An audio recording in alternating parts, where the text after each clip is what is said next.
kọ́ mi ní ọ̀rọ̀ rẹ má jẹ́ n gbàgbé ọ̀rọ̀ rẹ o kọ́ mi ní ọ̀rọ̀ rẹ o ọmọ àtòkè wáyé o kọ́ mi ní ọ̀rọ̀ rẹ o má jẹ́ gbàgbé ọ̀rọ̀ rẹ.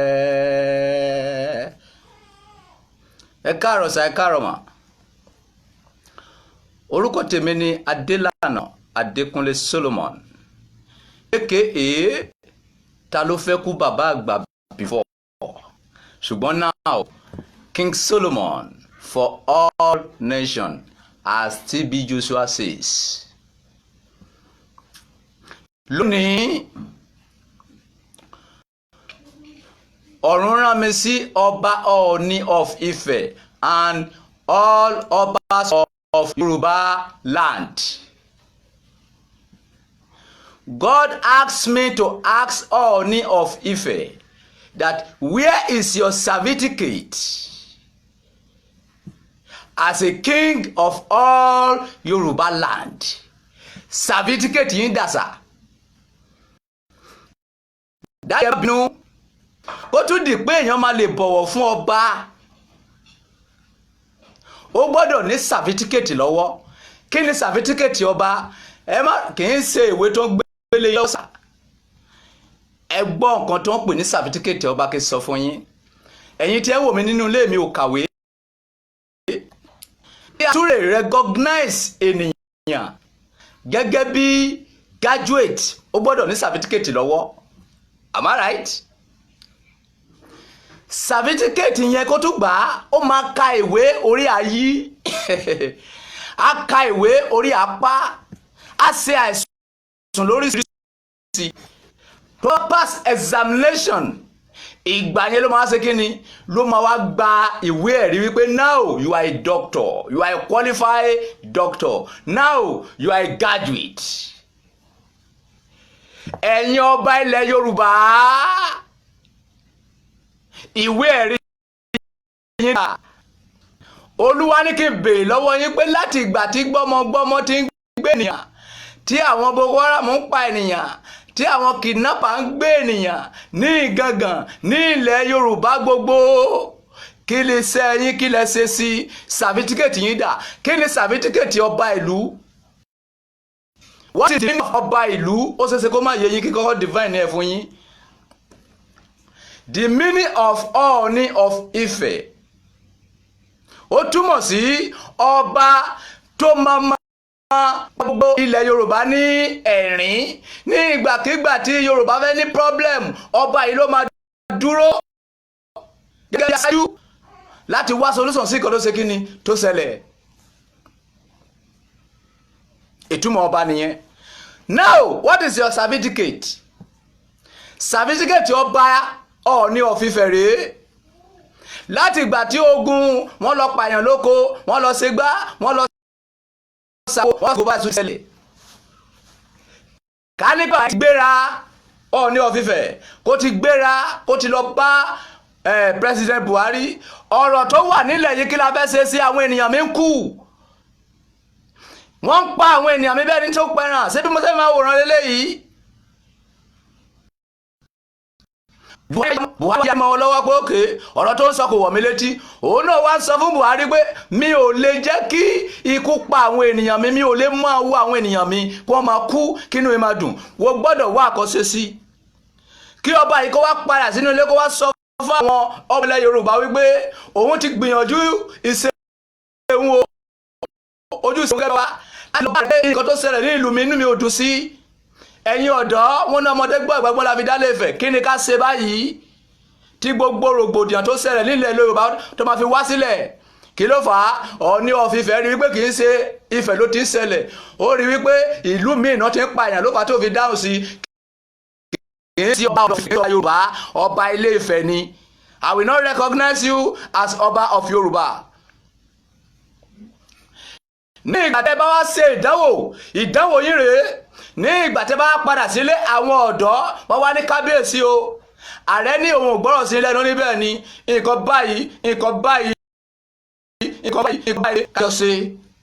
ọba wa ní òun ti gbọ́ ókè kí lẹ fẹ́ kí n ṣe báyìí tìyín ni pé kẹsà tẹ̀lé wa dé asọ̀rọ̀ kẹ síwájú wa gẹ́gẹ́ bí aṣáájú wa nílẹ̀ Yorùbá ká lọ sọ fún Buhari pé ìkọ́ báyìí la fẹ́ ìkọ́ báyìí a ò fẹ́. nígbà tí bàbá wa débẹ̀ àti gbogbo ilẹ̀ Yorùbá pátá president àwọn bá yín jà nǹkan tí a fẹ́ ni pé bí kú ṣe ń pa àwọn ọmọ Yorùbá yìí ó ń bí wa nínú a ò fẹ́. Kí ni solution? President ibẹ̀ ti sọ pé I don't have time. Baba ẹ máa have time. If you don't have time you will not move an inch because that is the reason why you are calling a president. Not president of Fulani, not president of Igbos, not president of Yoruba. You are a president for all Nigerians. So you need to find solution for what will happening in our area. Tí àwọn ènìyàn tí Buhari bá wá jókòó gbé wàhálà àwọn ará Ifẹ̀. Okay, Ọọ̀ni of Ifẹ̀, don't worry, I will find solution on it. Ó wá ṣe solution sí láàrin oṣù méjì, oṣù mẹ́ta, oṣù mẹ́rin. A ò wá gbọ́ wípé wọ́n lọ ń jí àwọn èèyàn kan gbé lóko. A ò gbọ́ wípé wọ́n pa àwọn èèyàn kan ní Ìbàràpá. Lẹ́yìn yẹn gbogbo àwọn ọ̀dọ́ wa dìde. Kábíyèsí gbìyànjú lóòótọ́ ọba gidi leléyìí, ọba tó dúró dáwọn èèyàn àwọn sọ pé kábíyèsí o, that is your certificate sir. ilé tẹ́lẹ̀ ó sì yẹn tí àwọn èèyàn wá forí balẹ̀ fún yín yẹn ó léwu fún yín. Ọ̀run ní kí n máa sọ bẹ́ẹ̀ fún yín sà. Ọba Ọọ̀ni of Ifẹ̀ ni mo bá wí àti gbogbo ọba ilẹ̀ Yorùbá torí ẹ̀yin lórí gbogbo wọn bí mo ṣe bá yín tí wàá tó ṣùgbọ́n ìbákọ́ take steps sir. If you are a king tó bá ń pa àwọn ènìyàn yín tí ẹ ò bá rí nǹkan ṣe sí, you are not qualified as a Ọọ̀ni of Ife of Yorùbá land sir. Daddy bàbá mi ọmọkùnrin mi ṣùgbọ́n Olúwa ló ní kí n máa sọ̀rọ̀ fún yín wípé tí wọ́n bá ń pa àwọn èèyàn nípakúpa ní ìlú yín ní ìlú tí ẹ jọba lé lórí tí ẹ ò bá lè wá solution sí, you cannot recognize as a king. Ẹni tó ka gbogbo ìwé ayé tán tó ka gbogbo ìwé ayé tán tó ka gbogbo ìwé ayé tán certificate wọn ò lè recognize ẹ as ẹni tó kàwé. Ẹni tó bá ti ń gbọ́rọ̀ mi bá a ti mọ̀ pé ẹni yóò kàwé, èmi sì mi ò lọ sí school. But my certificate is the word of God. That is it. This is my certificate. This is what I'm reading. Ọba ilẹ̀ Yorùbá ọba ìgbésẹ̀ ọ̀fìn tọkọ máa wò pé kí ló fẹ́ ṣẹlẹ̀ kókò máa wo bó ṣe ń lọ. You need to take action.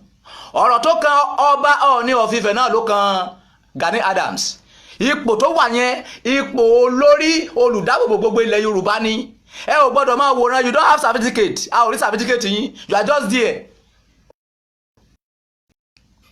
Ìyẹn Ìgbòho ṣe kì í sòun lẹ́ẹ̀kọ́ ṣe. Ó tún wá ṣe tán báyìí ẹ tún gbógun ti gbogbo ẹ̀yin ọba Yorùbá ẹ fọwọ́ ti gbà ẹ́ wòran. Àwọn ọmọ ọlọ́mọ wà ní prison sí ẹ ò rí kan sí. Where is your certificate sir? Ọba Ọọ̀ni of Ife, for now you are not recognized as Ọọ̀ni of Ife in my front and the front. But when you do the right thing, God will recognize you and people will recognize you sir. Your certificate now tó ṣe ṣe kẹ́ máa mọ̀ certificate yìí sì ni wípé kẹ́ jáde lọ kẹ́ lọ bá Buhari. Ikú tó ń pa àwọn ènìyàn yìí èmi ò fẹ́ mọ́. Kí ẹ dẹ̀ pé àjọ tó ní ìrò nínú láàrin gbogbo ọmọ Yorùbá. Báwo la ṣe fẹ́ ṣe ta fẹ́ bọ́ lọ́wọ́ ogun Fúlàní ṣé bẹ́ẹ̀ ṣe fẹ́ máa wòran títí wọ́n máa fi pa gbogbo àtọ́mọ́ lélẹ́yìí.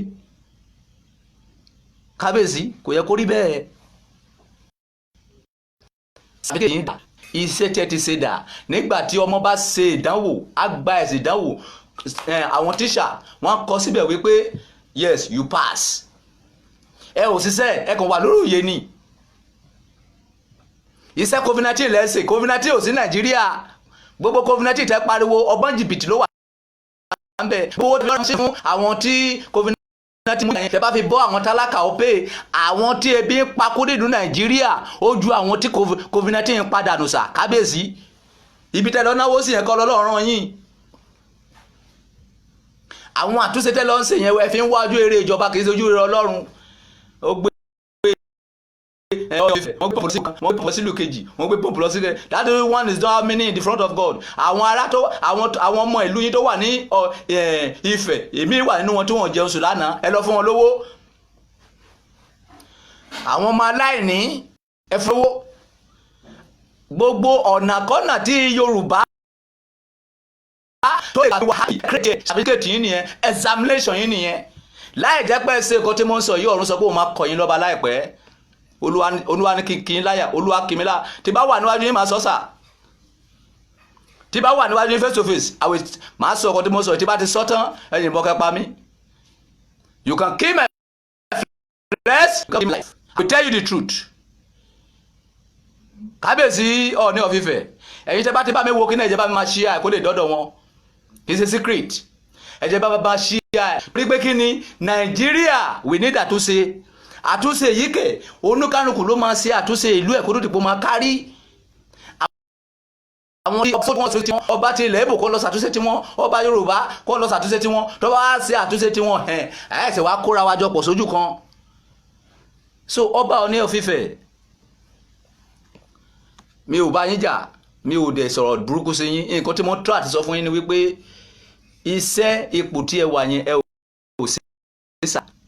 Àgbà kì í wà lọ́jà kí orí ọmọ tuntun wọ́ orí gbogbo ẹ̀ka ti fẹ́ bẹ́ẹ̀n orí gbogbo ọmọ Yorùbá ti bẹ́ẹ̀nì gbogbo àwọn ọmọ tí ẹ kó nílé Sunday Igboho tí ẹ kó sátìmọ́lé kí ni wọ́n ṣe ìgbà àwọn kí ẹ rí ìbọn lọ́wọ́ wọn àwíjàre nìyẹn wọn ò sáì lọ fi rọ́ọ̀bù ẹ̀yin ọba gan lè níbọn sílé ká má mọ̀ kò sẹ́ni tó lè bọ́ ẹgbẹ́ ìbọ̀tẹ́ kí ó ń bẹ̀ yẹn according to the law mo ti sọ pé ẹ̀ lófin nínú Nàìjíríà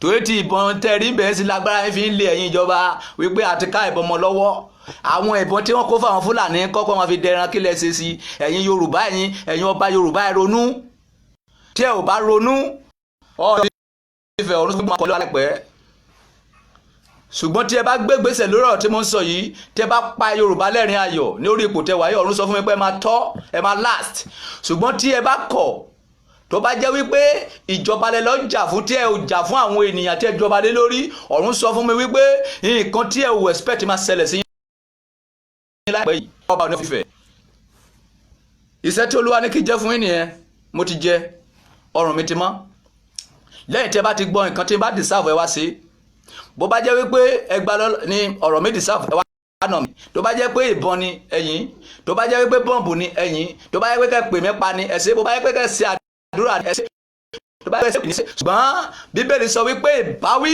kò dàbí ohun ayọ̀ nísinsìnyí Olúwa ní kí n máa béèrè lọ́wọ́ ọba Ọọ̀ni of Ifẹ̀ àti gbogbo ọba ilẹ̀ Yorùbá pé where is your certificate examination tó wà níwájú yín ṣe ti ṣe test tọ́lọ̀ ń gbé fún iṣẹ́ ti ṣe test àwọn kidnappers ṣe ti ṣe kí ni ní ìtẹ́sí nílùú yín ọba Ọọ̀ni of Ifẹ̀ ìgbésẹ̀ wọlé gẹ́gẹ́ bí ọba Yorùbá láti pa àwọn ọmọ Yorùbá lẹ́rìn ayọ̀ kàbẹ̀kàn jókòó sí ààfin kábíyèsí o ègún ni ẹni kábíyèsí tó bá jókòó sórí ipò kábíyèsí tí ò ṣiṣẹ́ kábíyèsí èpè ló ń gbà ìdọ̀bálẹ̀ yẹn èpè ló máa jẹ́ fún ìdí ni tẹ́ fi rí kábíyèsí mi tó máa ní stroke tẹ máa fi rí kábíyèsí míì tọ́lọ̀ máa gba ojú ẹ̀ méjèèjì torí kí ni ipò tọ́lọ̀ ń gbé sí kò ṣiṣẹ́ pásítọ̀ tọ́lọ̀ bá gbé sí ipò tó ń lo mọ́tò 10 million naira tí àwọn ọmọ ẹ̀ tẹ́bi ń pa stroke ló máa pa pásítọ̀ yẹn gbẹ̀yìn pásítọ̀ yẹn máa padà kúkú ìyá ni torí pé kí ni Ọlọ́run ò rán ẹ wípé kí obìnrin nìkan máa jẹun kí àwọn kò máa jẹ ìmáàmù ni mo pè é tó ń lo mọ́tò 10 million tẹ́bi ń pa àwọn ọmọ kéwù ẹ tí wọ́n ró jẹjẹ ikú ìyà ni ìmáàmù yẹn máa kú Ọlọ́run máa gbójú ẹ̀ láìpẹ́ torí pé kí ni Ọlọ́run sọ pé kó fi ebi pa àwọn ọmọ lẹ́yìn ẹ ẹni awo ni mo pè awo tó wà ní ipò àpènà tó lo mọ́tò 20 million naira ebi pa àwọn ẹgbẹ́ Bíbélì sọ wípé ọ̀run máa bù fọ́jú lù ẹ́ láìpẹ́ torí iṣẹ́ tẹ́ ń ṣe iṣẹ́ tí ara yín ni kì í ṣe ti Ọlọ́run ẹ̀yin ọba tí ẹ wà ní ipò tí ẹ ò lo epo yín láti Ọlọ́run ó léwu fún yín lọ́pọ̀lọpọ̀ especially ọba Ọọ̀ni of Ifẹ̀ ọ̀rọ̀ aṣẹ́gun fún yín ẹ ò ní rí dààmú ṣùgbọ́n Olúwa ní kí n máa sọ fún yín kí n máa kìlọ̀ fún yín. ó ti pa àwọn ọmọ Yorùbá ó ti pọ̀ jù ipò tó fi yín sí ẹ dìde gẹ́gẹ́ bí ọba ìlú ẹ pé Gani Adams ẹ pé àwọn ọba tó wà lẹ́yìn yín tó kù kí ni nǹkan tá a fẹ́ ṣe sọ̀rọ̀ yìí tí wọ́n ní máa fẹ́ máa pa àwọn èèyàn wa mọ́ àwọn tí ẹ kó sílé Sunday Igboho pé ìjọba pé kó fi wọ́n sílẹ̀ wọn ẹsẹ̀ wọn pààyàn jáde ẹ̀yin lọ bá wọn ẹni tó bá lọ báyìí tó bá fẹ́ pààyàn ẹni right àti jà fún ara ẹ̀ tó bá yípa gbọ́n gbébọn síta náà nìyẹn yẹn ò ní mí nì gbogbo òfin dáadáa tẹ́ mú ní Nàìjíríà yẹn kò ní mí nì àwọn Fúlàní tó ń wá gbébọn kiri kí lẹ́rí ṣe fún wọn ẹ bá AK-41 AK-1 million nílé Sunday Igboho ẹ ló ti gbé kó àkásìkè àti rí òfin fi mú òfin tí ẹ fi mú yẹn ara yín lẹ má bá fi mú gbẹ̀yìn torí ibi tọ́lọ́ fẹ́ gbà yọ sí ẹ kò ibi tọ́lọ́ fẹ́ gbà yọ sí ẹ̀yin ìjọba Nàìjíríà kò dáa ibi tọ́lọ́ má gbà yọ sí yín ẹ̀yin gọ́ọ̀mẹ̀ntì Nàìjíríà ibi tọ́lọ́ má gbà yọ sí yín ẹ ò ní expect ẹ ẹ rò pé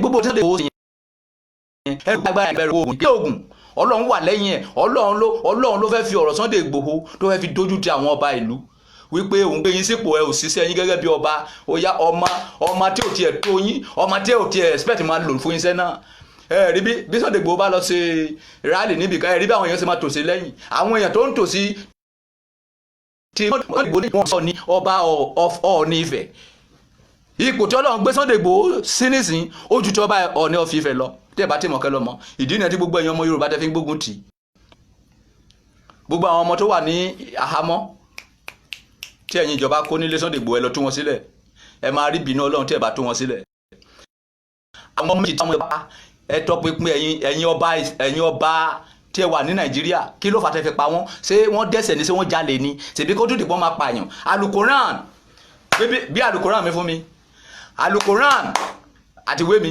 Alukoran sọ̀rọ̀ ó ní ẹnikẹ́ni tó bá pa ènìyàn bí kò ṣe wípé nípasẹ̀ pé ènìyàn ti pa ènìyàn ẹ jẹ́ ká gbọ́ nǹkan tí Bíbélì sọ pé máa ṣẹlẹ̀ sí yes ẹ tó bá pa èèyàn bí kò ṣe pé ènìyàn pa èèyàn kàbó ṣe ìbàjẹ́ torí ẹni tẹ́ lọ pa nílé Sunday Igboho wọn ò ṣe ìbàjẹ́ kankan Bíbélì wá sọ fún wa pé tó bá lọ pa ènìyàn ẹ tó bá pa ènìyàn ẹ jẹ́ ká gbọ́ nǹkan tí Kùránì sọ nípa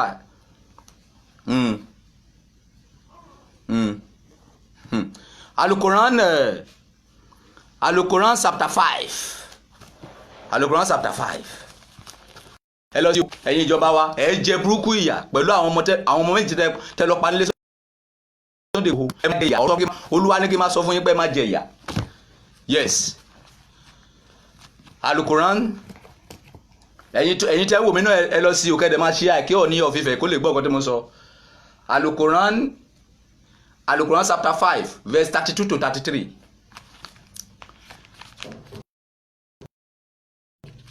Alukoran chapter 5 ẹ̀yin tẹ́ lọ pa àwọn èèyàn méjì nílé Sunday Igboho láìṣẹ̀ láìrẹ̀ ẹ gbọ́ ìdájọ́ yín tí wọ́n tẹ́ ń kà yes èmi ò kí ṣe Muslim Christian lèmi o 1 2 3 4 5 109 ẹ jẹ́ ká gbọ́ ọ̀kọ́tà Alukoran sọ lórí ẹ̀ kẹ́ lè mọ̀ wípé ẹ̀yin bá tọ́lọ́run tí èèyàn bá mú yín Ọlọ́run á mú yín ẹ ti jègún mọ́yàn chapter 5 ẹni tó kàn lẹ̀kùn kó ní sùúrù mo ń ṣiṣẹ́ lọ́wọ́ ta ni yẹn má dùn sílẹ̀kùn yẹn ẹnikẹ́ni tó bá 32 to 33 má wo sí nǹkan tí mo ṣe níbí yìí o sọ fún pé mo ṣe kan lọ́wọ́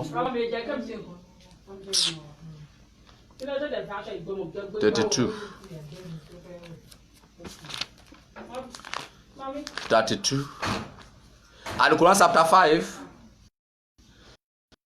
verse 2 to 33 ó kàwé pé nítorí èyí ni àṣẹṣe ní òfin woman yẹn ariwo yẹn disturb mi bí bóyá kẹtìlẹ̀kùn yẹn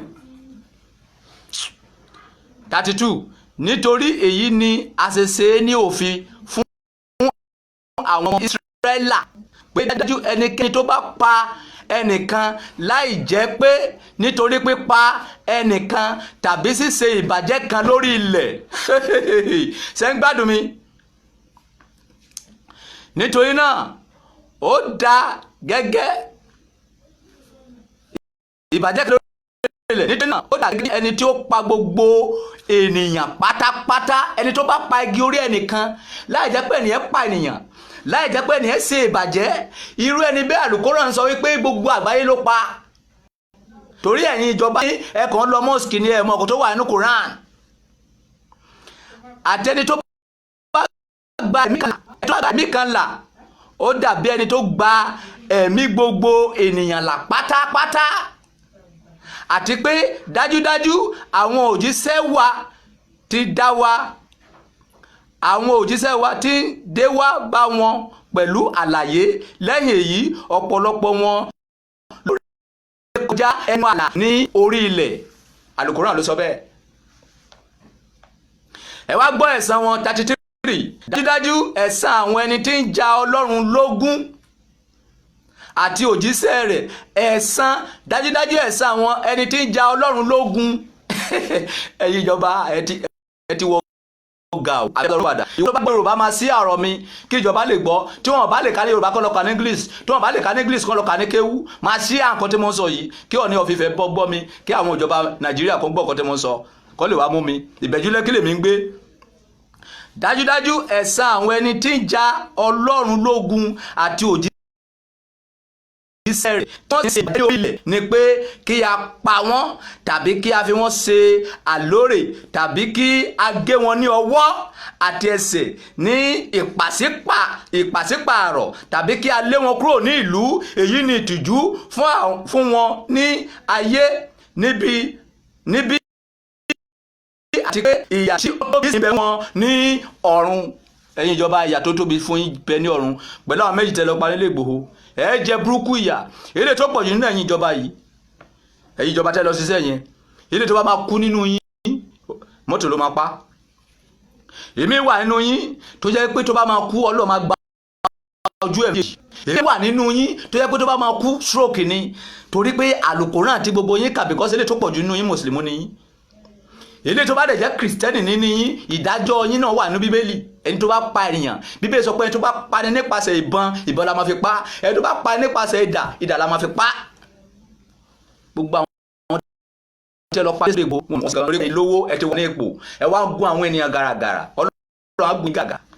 Gbogbo àwọn tí ẹ tì mọ́ sí àtìmọ́lé tí ẹ bá tú wọn sílẹ̀, Olúwa ní kí n máa sọ fún yín. Ẹ rí fìlà mi yẹn, action ni o, tèmi yé mi o. Ẹ rí fìlà mi yẹn, mi ò ṣeré, I don't play here.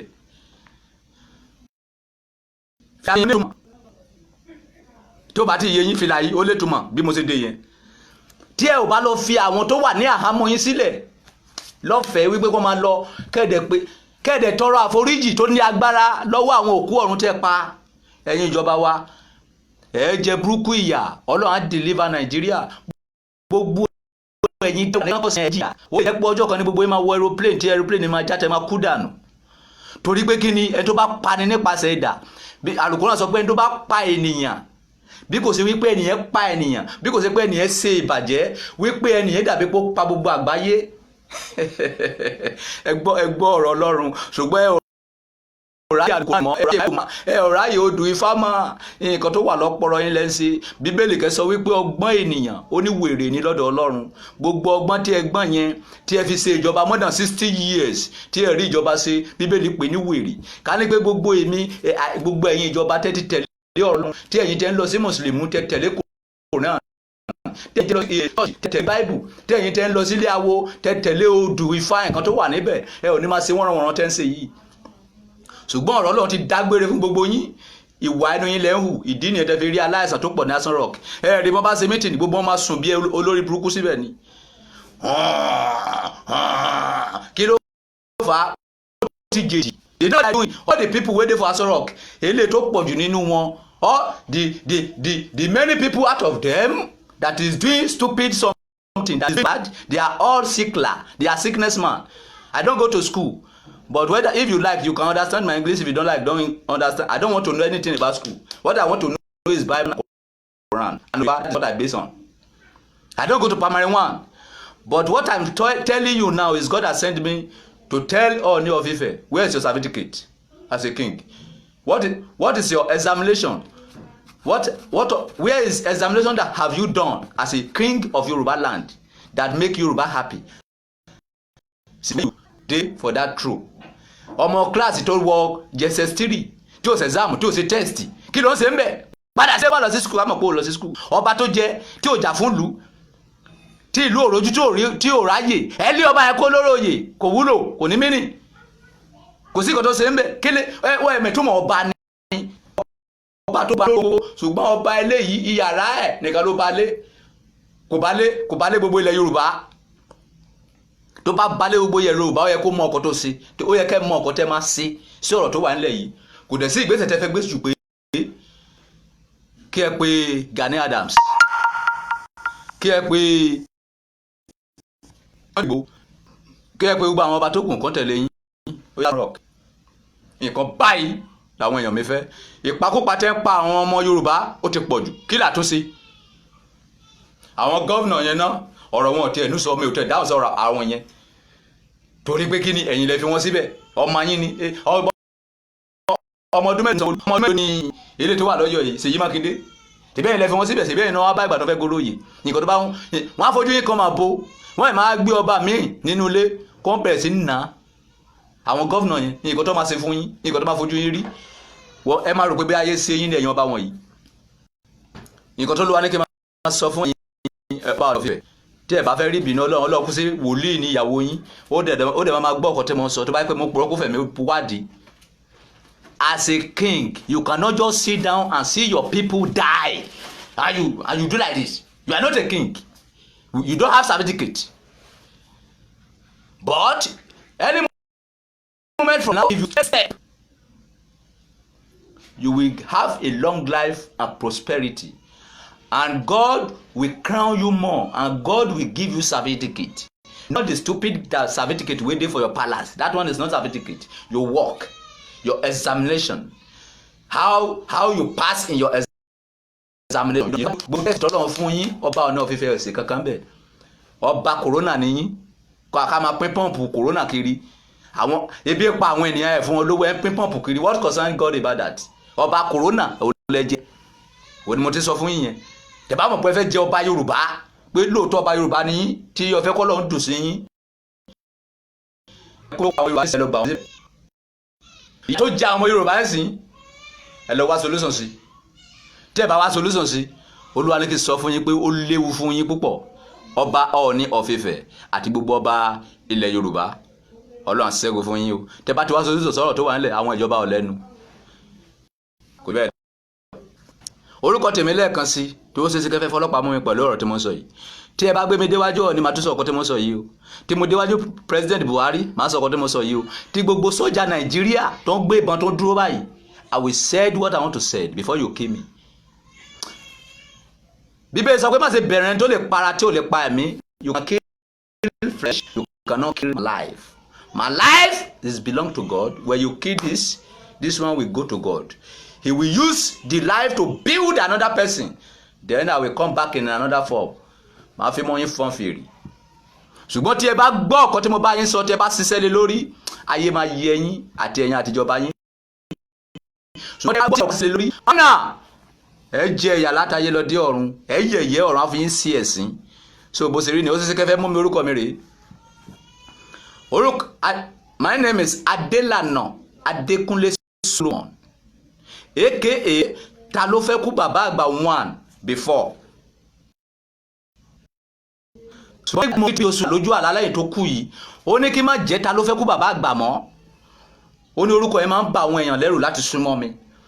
Ó ní kí n máa jẹ́ aka King Solomon.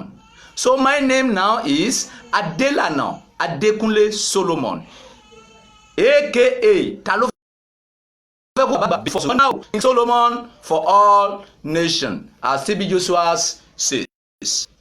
Thank you sir, thank you ma. Ẹ̀yin tẹ́ ń wò mí, ẹ bá mi share fídíò yìí kó lè dọ́dọ̀ wọn, kó lè wá fọlọ́pàá gbé mi, kó lè dọ́dọ̀ wọn, kó lè wá ká mi wọ́n lé, kó lè ṣe kó tó bá wù wọ́n. Ṣùgbọ́n kó tó pa mí, màá sọ nǹkan tó lọ sọ pé kí n sọ, màá sọ fún wọn. Tó bá gbọ́ wá sí wọn láwọn wọ́n ti àti àwọn àtìrán wọn. Báyìí ni mo dúró. Ó dàbọ̀. Orúkọ nọ́mbà mi lélẹ́yìí ó ṣe é ṣe kẹ́ fẹ́ pè mí. Tẹ́ bá rí ibi tẹ́ ti fẹ́ mú mi. Nọ́mbà mi rèé, nọ́mbà méjì máa fún yín. This is my WhatsApp number. 081 34 27 67 56. 081 34 27 67 56. The second number, MTN number tí mo kọ́kọ́ pè sí WhatsApp number mi nìyẹn. The second number 070 57 10 92 79. Ó ṣe é ṣe kẹ́ fẹ́ arrest mi. ò ní problem. ẹ̀yin kò pín lórí fóònù wípé hello ọmọ yìí ọ̀rọ̀ tó sọ lórí social media yẹn ó ju ẹnu ẹ lójú o afẹ́rí ẹ ní àgọ́ ọlọ́pàá báyìí kò ní pé 30 minutes tí ó bá ti kọjá Lagos yìí máa débẹ̀ kẹ́lẹ́ fìyà jẹ mí dáadáa. ẹ mọ̀ wípé àparà kì í ṣe ẹgbẹ́ ìbọn wípé Ọlọ́run kì í ṣe ẹgbẹ́ Mr. Everybody ní ayé. agbára tó ga jù ló rán mi níṣẹ́ o oṣó ajẹ́ èmèrè ẹ lọ tẹríba o ẹlẹ́bọ lóògùn o ẹ lọ jòkó jẹ́jẹ́ o agbára tó ga jù ló gbé mi dìde. gbogbo ẹ̀yin ọmọ Nàìjíríà tẹ́ ń wò mí ẹ ò ní kàbá ìlú ìyá onídààmú ìjọba burúkú kò ní jẹ léyìn lórí tí ìjọba burúkú bá ti jẹ léyìn lórí ọ̀ràn yí wọn lọ́kàn padà tí wọ́n bá kọ̀ láti ronú padà ọ̀ràn á ba ìjọba náà jẹ́ á wó lulẹ̀ á fẹ́ lòmíì rọ́pò wọn. tá a bá rí ọba tó jẹ léyìn lórí tó bá kọ̀ tó bá ronú padà ọ̀ràn kó wọn ní láti ronú padà tí wọ́n bá kọ̀ láti ronú padà ọ̀run já okùn mi rẹ̀ ó fi ní ọ̀pọ̀ wọn. Jésù Kristi agbára wa àmín. báyìí ni mo dúró thank you. ẹ rántí wípé ìfẹ́ ni Ọlọ́run ẹ máa lépa ìfẹ́ ẹni tí ebi bá ti ń pa aládùúgbò rẹ fún lóúnjẹ ẹni tó bẹ bá ń gbẹ fún lómi Bíbélì sọ pé ègbé ni fún àwọn tí ń ní tálákà lára tí ń fún àwọn olówó lówó má fún olówó ẹlẹgbẹ́ lówó mọ́ tálákà ló jẹjẹ ní kò fún lówó ẹni tí ò jẹun sùn lánàá ní kò fún lówó ẹni tí ò rówó fi rán ọmọ ẹ̀ ní sí skul fún lówó ẹni tí kò ní tí relationship wọn fẹ́ bàjẹ́ torí pé wọn ò rí jẹ pé wọ́n fún wọn lówó nǹkan tí Ọlọ́run fẹ́ lọ́wọ́ ẹ̀ máa ti wọ́ nìyẹn kò sí èdè tó kan Ọlọ́run kan pé ó ń ṣẹ̀sìn ó ń ṣe mùsùlùmí ó ń ṣe kìrìsìtẹ́nì ó ń ṣàwó ìwà nínú tó ṣe òun ni ó kan Ọlọ́run báyìí ni mo dúró thank you sir thank you ma God bless you.